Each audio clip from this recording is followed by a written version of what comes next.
বিচারের পর জনগণ আওয়ামী লীগকে রাজনীতির সুযোগ দিলে বিএনপির কিছু বলার নেই বলে মন্তব্য করেছেন দলটির সিনিয়র যুগ্ম মহাসচিব রুহুল কবির রিজভী। উত্তরার দক্ষিণখানে ফায়দাবাদ মধ্যপাড়া হাজী শুকুর আলী মাদ্রাসা সংলগ্ন মাঠে দুস্থদের মধ্যে ঈদ সামগ্রী বিতরণ অনুষ্ঠানে তিনি এ মন্তব্য করেন। রিজভী বলেন, আওয়ামী লীগের রাজনীতি নিষিদ্ধ নিয়ে কথা হচ্ছে, কিন্তু বিচার নিয়ে কথা হচ্ছে না।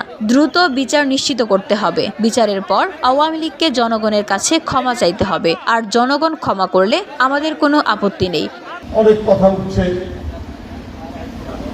যে আওয়ামী লীগ রাজনীতি করতে পারবে কি পারবে, গণহত্যা চালালো তাদের বিচার হবে কি, কারা চালিয়েছে এটা কি মানুষ দেখেনি?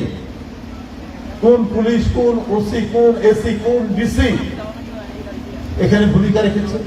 কার নির্দেশে, কার বলা এই গণ আন্দোলনে রক্ত ঘটানোর জন্য, ধ্বংস করার জন্য, দমন করার জন্য কার নির্দেশ? আওয়ামী লীগের কোন নেতাদের নির্দেশ রয়েছে?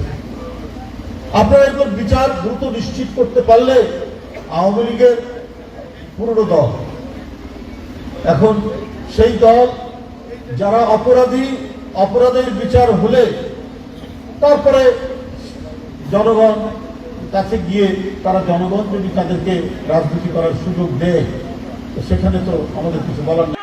জুলাই আন্দোলনে যারা গণহত্যায় জড়িত তাদের বিচার নিশ্চিত করার দাবি জানিয়ে বিএনপির এই জ্যেষ্ঠ নেতা বলেন, আওয়ামী লীগের যারা অপরাধী তাদের বিচার নিশ্চিত হওয়ার পর জনগণ রাজনীতি করার সুযোগ দিলে আমাদের কিছু বলার নেই।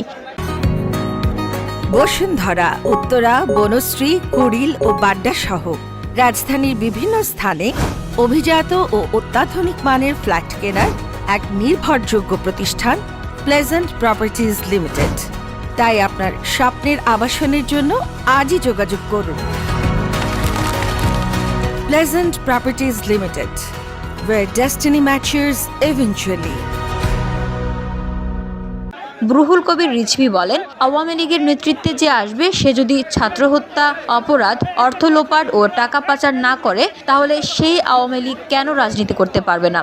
যে লোক আওয়ামী লীগের নেতৃত্বে আসবেন সে যদি অপরাধ না করে, সে যদি ছাত্র হত্যা না করে, সে যদি কোনো অর্থ লোপাট না করে, টাকা পাচার না করে, এইরকম লোক যদি নেতৃত্বে আসে তাহলে সেই আওয়ামী লীগ কেন রাজনীতি করতে পারবে না? আমার বক্তব্য হচ্ছে, কিন্তু যারা টাকা পাচার করেছে, যারা এই শিশু, কিশোর, আহনাফ, আবু সাইদ, মুগ্ধ, এদেরকে যারা হত্যা করেছে, তারা তো সবাই, তো তাদেরকে আমরা সবাই চিনি, তো তাদের তো বিচার হতে হবে। এই 2000-এর মতো শিশু, কিশোর, তরুণ, ছাত্রছাত্রীকে যারা হত্যা করেছে, শ্রমিক, রিক্সাওয়ালাদেরকে যারা হত্যা করেছে, তাদের বিচারটাই আমরা করি না কেন?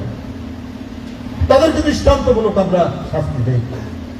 তিনি আরো বলেন, আওয়ামী লীগ রাজনীতি করতে পারবে কিনা এমন প্রশ্ন উঠছে, অথচ এই প্রশ্ন উঠছে না যারা গণহত্যা চালিয়েছে তাদের বিচার হবে কিনা, কারা এই কাজ করেছে, এটা কি মানুষ দেখেনি? এ সময় বিএনপির এই নেতা আরো জানান, যারা অপরাধের সাথে জড়িত তাদের পরিচয় হতেই হবে, তাদের বিচার হতেই হবে, আর কোনো ফ্যাসিবাদের উত্থান যেন না হয় সেজন্য সকলকে সতর্ক থাকার আহ্বানও জানান তিনি। VOD Bangla news desk.